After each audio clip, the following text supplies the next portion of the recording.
Good evening. Welcome to California Today. I'm Liang Zhang. Here's a preview of some of today's stories. Actress Anne Heche allegedly crashed the car into a Los Angeles resident's house, resulting in it burning to the ground. We'll have the details on injuries and what's been done for the homeowner. A bill that would make California a so-called sanctuary for transsexual children is moving through the legislature. Parents of children who regret becoming transsexual spoke out against it. And CalTech is waiving standardized tests for another few years. It started because of the pandemic and is continuing for research purposes. An actress is in stable condition after an alleged DUI car crash into a Los Angeles residence. As a result, the owner of the house lost her home in the fiery crash. Her friends have set up a GoFundMe page for her. NTD's Eileen reports.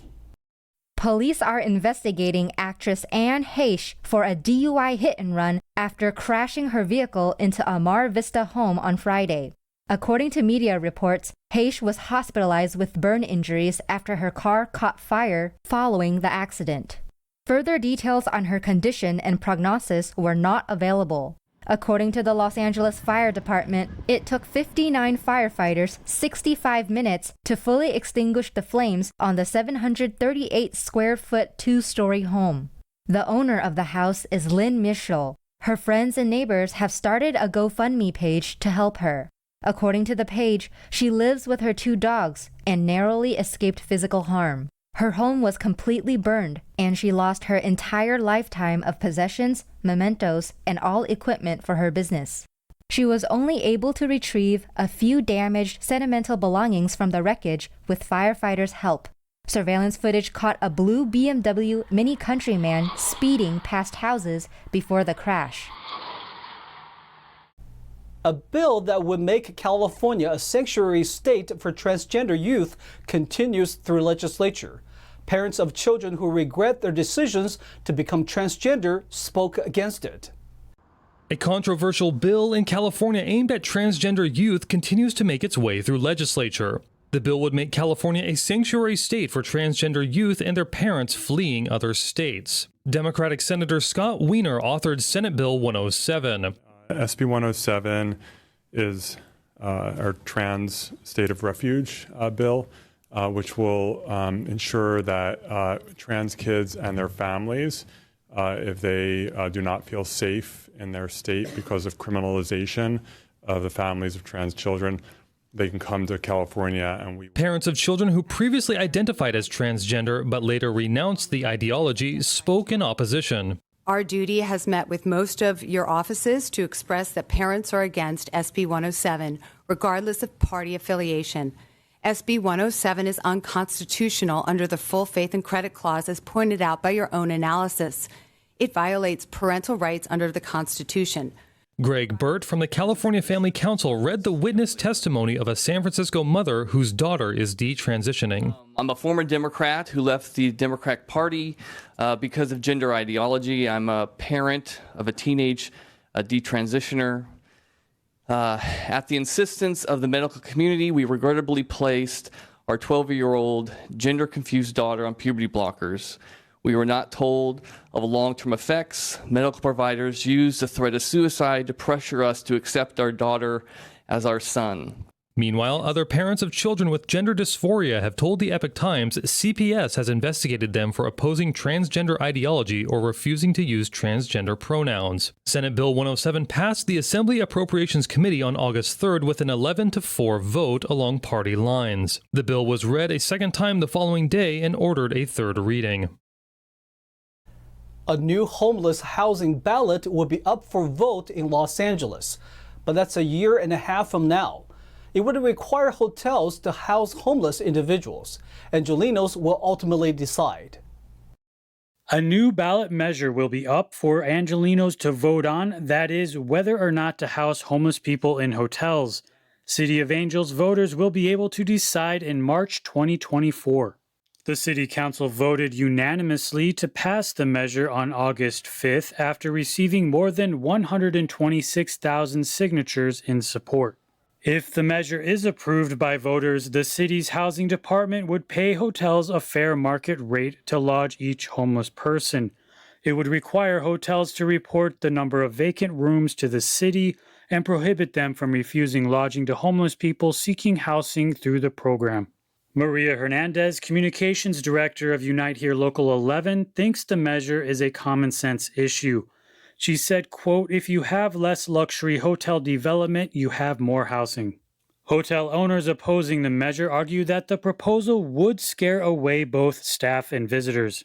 Heather Rosman, Executive Director of the Hotel Association of Los Angeles, told the council that hotels, quote, "should not be forced to clean up behind the city's humanitarian crisis." She feared insurance companies would increase premiums if the measure passes. Stuart Waldman, president of the Valley Industry and Commerce Association, told the council, quote, "Hotels did not cause the homeless problem. Hotels are not the solution for the homeless problem." Councilman Joe Buscaino thinks the idea would hurt tourism, and he urged voters to defeat the measure.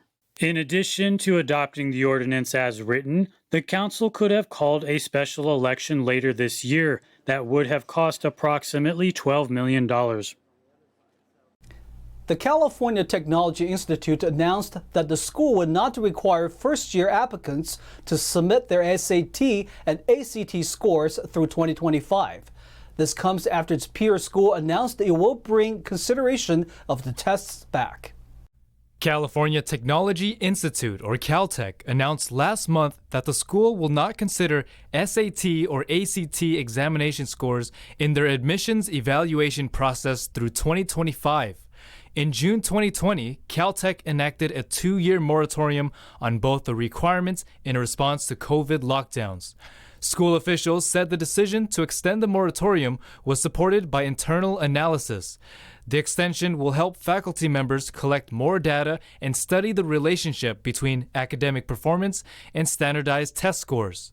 According to the analysis of CalTech, standardized test scores have, quote, little to no power in predicting students' performance in the first-term mathematics and physics classes.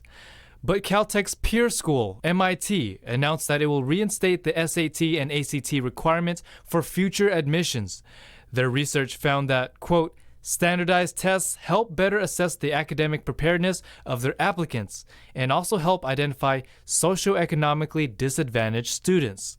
In addition to waiving standardized tests, CalTech also announced it is replacing its current early action program with restrictive early action. The program allows some students who applied in a designated early period and were offered admission to have more time to consider other schools. We are going to take a short break, but here's a look at what we got for you when we come back. Our reporter took a tour of the idyllic vineyard in Napa Valley. With its very own 13th century castle, we'll hear what it takes to grow the grapes that make for world-famous wine. A designer is showing off his multi-ton MECH suit. He hopes to introduce new types of sports with it. It will be on display in 2 major California cities. And the dog surfing championship was held over the weekend. We'll look at who took the top prize in the unique competition. That and more on California Today.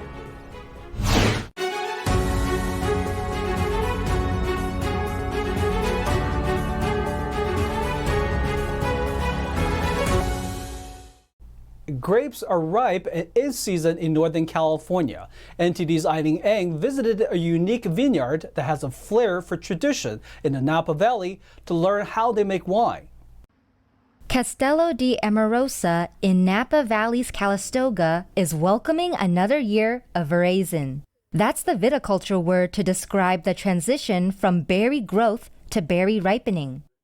The acid will start lowering and the sugar content will be greater, and so then we look for an equilibrium between sugar, acid, and pH, and then we'll pick the grapes. Okay, so that's how you decide when to pick. You just pick a sample and just test it? Well, we also test them in the lab. According to Dario Satoi, the owner of the castle and vineyard, they grow their grapes across Napa, Mendocino, and Sonoma counties. They primarily make Italian-style wines. The cooler areas of Mendocino We grow Pinot Noir in many of our white wines. And then Napa County, of course, Cabernet Sauvignon. We also grow some Chardonnay and Pinot Noir in Sonoma County. In total, they have about 120 acres of vineyard with different grapes ripening at different times. And all those acres of grapes have a very distinct way of cultivation, starting with pruning from January to March. The vine is diffusing the energy into many clusters, so the quality won't be as good. You'll get a lot, but it won't be as good. So when we cut, it hurts me to see all these grape clusters go on the ground, but it's better for the quality. Harvesting season begins in August and goes through October. We do everything by hand, and we pick by hand, and then we will press the grapes, and then the white wines often don't go to barrels at all, except for the Chardonnay. Wines that are stored go in underground rooms beneath the castle. Chardonnay is fermented in French oak barrels. Satui says each barrel costs about $900 to $1,000. They're used only twice to make vintage wines, and then they sell them for planters. So it's a very expensive way to make wine. We could buy American oak barrels for half to 60% of the cost, but American oak barrels are too aggressive, too tannic, where the French oak barrels have more spice and give them greater elegance to the wine, so we prefer to use those. Red wines are aged anywhere from 6 months to 2 years. They try to bottle age them for at least a year. For reserve wines, they age for at least 3 years before they start selling them. Dario created this winery. It's a family-owned winery. He's the owner. He wanted to create wines that people could take home and enjoy with their friends and family. And he wanted to make food-friendly, approachable wines. And so that's what we do here, is we make those kinds of wines, those Italian-style wines, and we want you to enjoy it around the table with your family and your friends. About 90 of the 107 castle rooms are dedicated to winemaking. The castle offers tours for wine tasting. With their years of experience, they know the land like the back of their hand. The castle vineyard also sells grape juice. Except for a little bit of sulfur, there are no other additives. Wine tasting tours are available with online reservations. Eileen Ang, NTD News, Calistoga, California. A designer has an idea for a new kind of sport, one where contestants sit inside giant mechanized suits. The first prototype will be on display for the public to try out in San Francisco and Los Angeles. And he says the next models will be smaller and cheaper, but just as exciting. While a mech suit may sound like something out of an anime or manga, there's now a real version from Exosapien Technologies. Jonathan Tippett, the founder of Exosapien Tech, has his sights on creating a new breed of sport, Global Mech Racing League. Okay, see what you've got. He says the mech suit amplifies the pilot's strength by 50 times.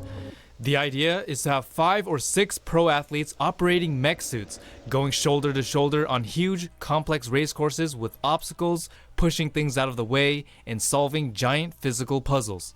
But there are improvements to be made. It also pointed to the fact that maybe we made it a little too big. The next generation's going to be about 2/3 the size, half the weight, 3 or 4 times the power, like way more fierce, way more sporty, easier to transport, easier to get in and out of, easier to learn. Tippett is a Canadian-born artist and mechanical engineer and demonstrates how to use the mech suit on the company's property in British Columbia, Canada. He began to realize his dream in 2003 at an annual communal gathering along the California-Nevada desert. He went from designing brain implants to finally working on the mech suit full-time in 2015. He describes the experience of piloting the mech as so unique that those who try it sometimes giggle or are in complete fear. If the goal of this whole project and this technology was to create a new human experience, it has been a smashing success, because there is literally nothing like it. Nothing like getting in a giant 4,000 kilogram, 200 horsepower mech suit. It amplifies your strength by about 50 times. And it starts with fear, like you have to climb up on this 10-foot tall machine and wiggle your way in. You get seated in there. After millions of dollars in R&D and visits to trade conventions, they have a fully operational exoskeleton mech that astounded people across the globe. According to Tippett's favorite tagline, it's a cross between an excavator, a dune buggy, and a dinosaur. During 2020, their mech suit earned the Guinness Book of World Records. The Guinness folks contacted us and they said, just exactly how big is that thing? And we hired a surveyor who measured it with his surveying sighting equipment and produced a report. And we submitted it to the Guinness World Record verification team with footage of the machine walking 100 meters to show that it was fully functional, untethered. Testing and developing new ideas are in the works for a second-generation fleet. They also plan to tour the record-holding mech giant in Los Angeles, San Francisco, and Las Vegas, where the general public will be able to pilot it. Crowds could be seen on a Bay Area beach on Saturday cheering on their favorite canines in the annual World Dog Surfing Championship. In all 3 weight classes, the competition was rough. But regardless of the outcome, everyone was in for plenty of treats throughout the day. Hundreds of dog fans and dozens of dogs gathered on Pacifica State Beach in Pacifica, California on Saturday for the World Dog Surfing Championships. Dogs competed in categories according to size in small, medium, and large to very large groups. The canines also competed in tandem dogs as well as tandem human dogs with their owners on board. Jeffrey Nyber drove up from San Diego with his 7.5-year-old lab Charlie, who started surfing at age 2. Charlie won second place in the large to very large dog group. Boy, Charlie, I can't even explain his passion for it and how much he enjoys it. He has such a good time, even when we're not surfing competitively. If we just go to the beach and we're hanging out and he takes his surfboard to the water and he'll bark on the waves, and people just love it. And we just like to keep it positive, have a good time, make people happy, and we just really have a great time. James Wall brought his dog Faith, a 10-year-old rescue dog, up for the competition and took first place in the large to very large dog category. Oh, it's an awesome bonding experience. She was found in the parking garage, so she was scared of a lot of stuff as a puppy. And we just started going to the beach. She jumped on one of the surfboards, and I was like, yeah, let's give it a try. Let's see what happens. And she hasn't looked back since. Dogs are judged on multiple factors, including the length of the ride, technique, confidence, and size or strength of the wave. The small dog group includes dogs from 1 to 20 pounds, the medium group includes 21 to 40 pounds, and the large to very large dog group includes furry friends 41 pounds and higher. Yeah, these dogs have regularly, been in the competition and near the top, so they've been doing it a long time. So we planned on winning some, and we did. I think it was amazing to see so many dogs come together and just surf. This is the first time I've seen dogs surf, so it was really good. And I hope my dog would be inspired by that. Each year, people can sponsor a canine contestant or team, and a portion of those proceeds go to dog, surfing, and environmental-related charities. Jason Blair, NTD News, California. Now to NTD's Thomas Christian for an update on sports.